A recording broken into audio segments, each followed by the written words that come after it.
Hey everyone, I'm Aishah McCoy.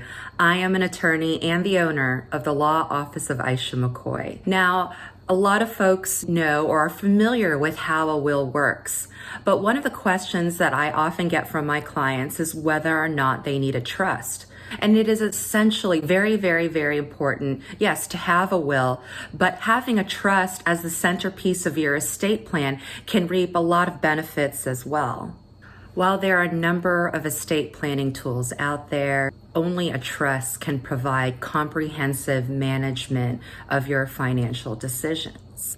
One of the primary advantages of having a trust is that it bypasses the time, expense, and cost of going through probate. And with that said, many of my clients wish to keep the contents of their estate private, and a trust is one way to ensure that sort of privacy. It is also important to note that there are a number of assets that do not pass through a will. For instance, assets that have a designated beneficiary, such as retirement accounts, payable upon death accounts, those go to the beneficiary named under the policies. However, a trust allows your trustee to manage those types of assets that don't pass through probate.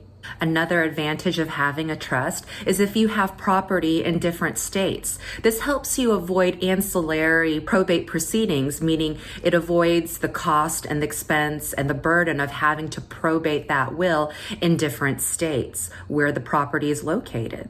Since my practice works primarily with new families and young families, another common reason why my clients would need a trust is to provide for their minor children in case something were to happen to them.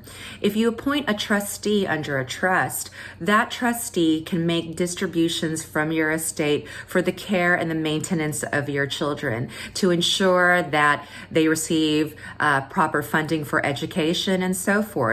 Another common reason why a lot of my clients choose to create trusts is that it helps protect you in case you are incapacitated.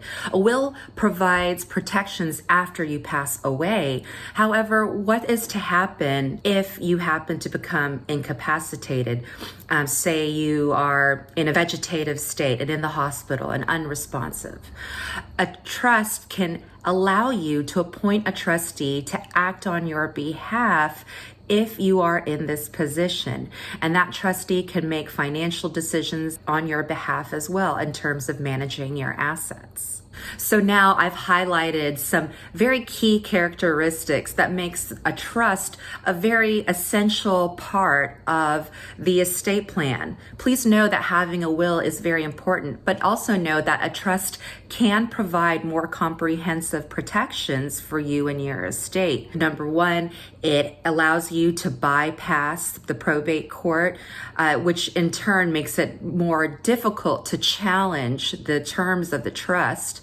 Two, it maintains the privacy of your particular assets.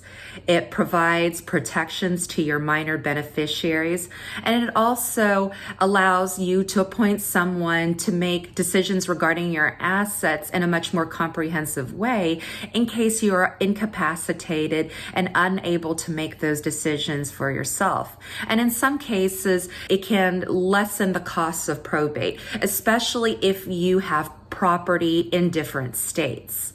So now I've highlighted those differences for you between a will and a trust, and I certainly hope that this information was helpful to you. Again, my name is Aishah McCoy.